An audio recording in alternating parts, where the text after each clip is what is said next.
গত পরশুদিন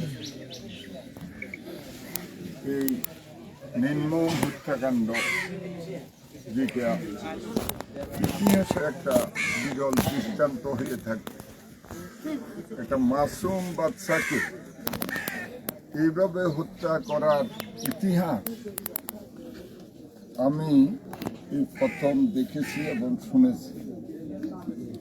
তাহের ইতিমধ্যে আমি যতটুকু জেনেছি, সাধারণ একটা পরিবারের সন্তান, সে অটো চালিয়ে তার পরিবার এবং জীবিকা নির্বাহ করে। তার 3 জন মেয়ে এবং এই ফুটফুটে ছেলে।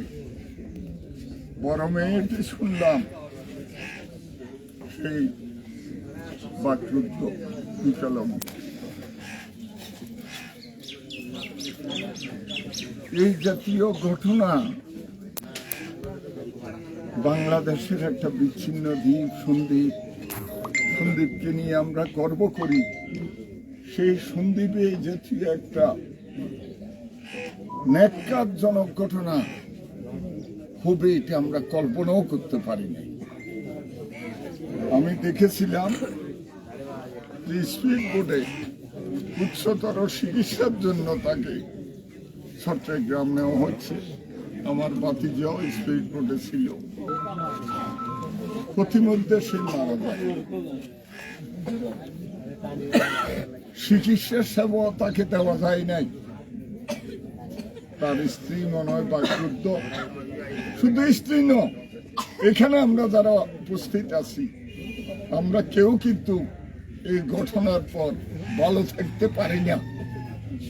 একটা ফুটফুটে সন্তান যে দুনিয়ায় সম্পর্কে এখনো কিছু জানে না, তাকে এইভাবে হত্যা করতে হবে? এই মানুষ ছবি জানোয়ার, এর দৃষ্টান্তমূলক শাস্তির ব্যবস্থা করতে হবে। তাকে ফাঁসির কাস্টে ঝুলিয়ে তার মৃত্যু নিশ্চিত করতে হবে। আমি অনুরোধ করব, তার পক্ষে কোনো আইনজীবী যাতে না দাঁড়ায়। আমি চট্টগ্রাম বারকে অনুরোধ করব, এই জাতীয় নরপিশাচের পক্ষে কোনো আইনজীবী দাঁড়াইতে আমি দেব না। আজকে শুক্রবার, কালকে শনিবার, রোববারে আমি কোর্টে গিয়ে আমি বারের সভাপতি, যিনি আমাদের জেলা জজ আদালতে, যিনি পিপি অ্যাডভোকেট আব্দুর রাজ্জাক, তাকে এবং আমাদের সভাপতি বারে advocate Nazim, advocate Enam, advocate Mofizul Haque ভূঁইয়াকে আমি অনুরোধ করব, যাতে করি ওর পক্ষে কেউ আদালতে না দাঁড়ায়।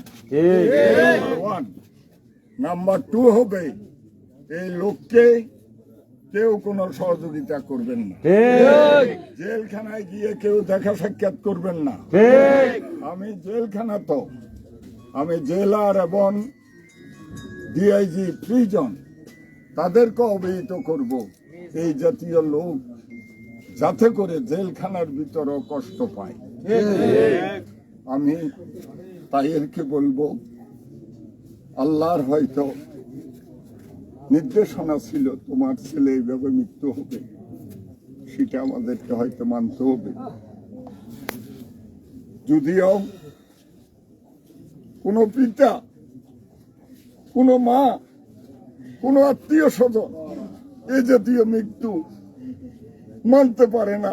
এখানে আমি অনেক মহিলা দেখছি, সবাই ভারাক্রান্ত হৃদয়ে আছে, অনেকে কান্না করতেছে। হিন্দু মহিলারা আসছে, তারাও কান্নাকাটি করতেছে। আমি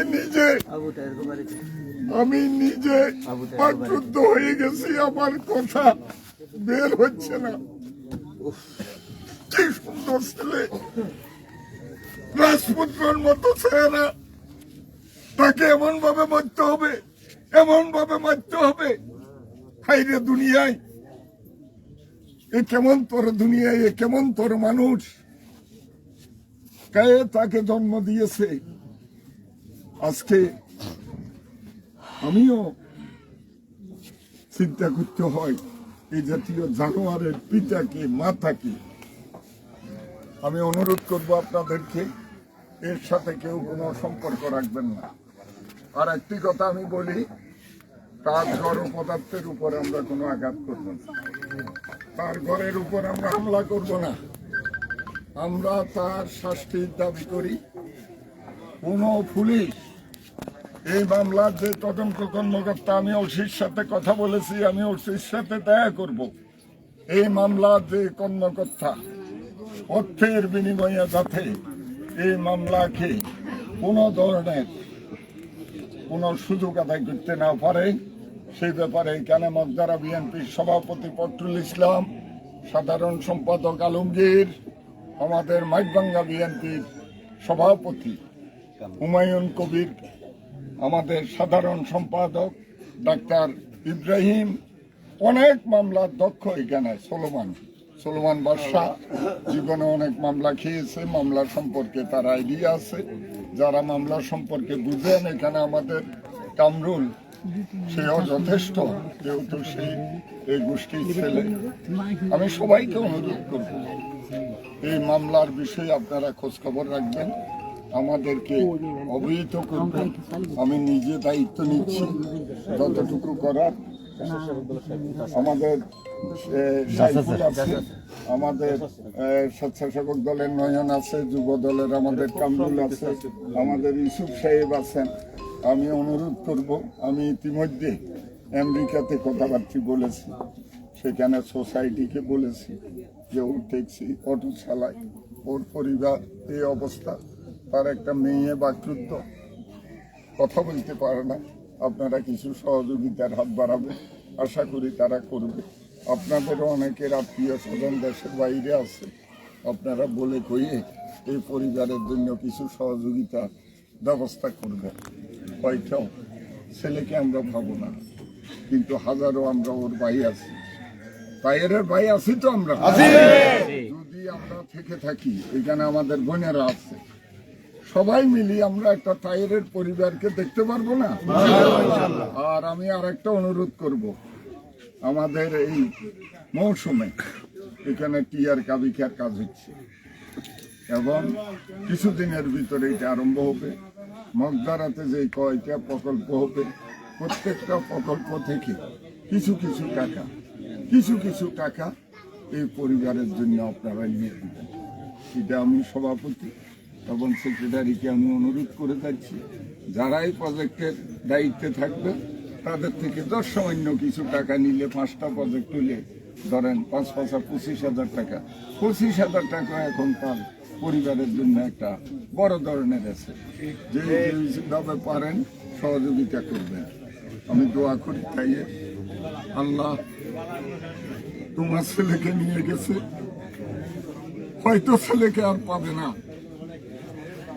ছেলেকে তুমি নিজে অসুস্থ, শ্বাসকষ্টের রোগী, চট্টগ্রাম যদি চিকিৎসার জন্য যাও, সাইফুলেরা যদি আমাকে জানায়, সর্বোচ্চ ডাক্তার দিয়ে আমি চিকিৎসা করাই দেব। এই কথা তোমাকে বলে যাচ্ছি।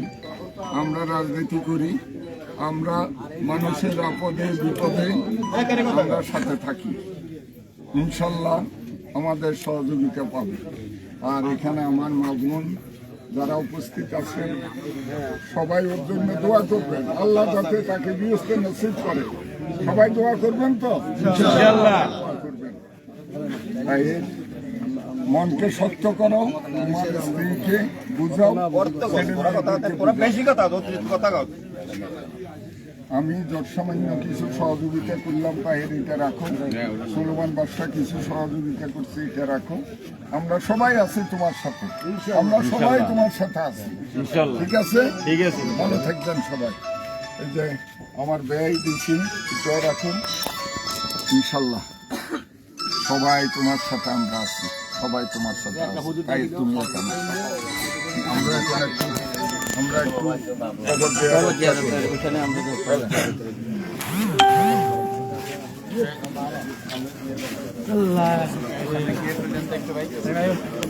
দেওয়া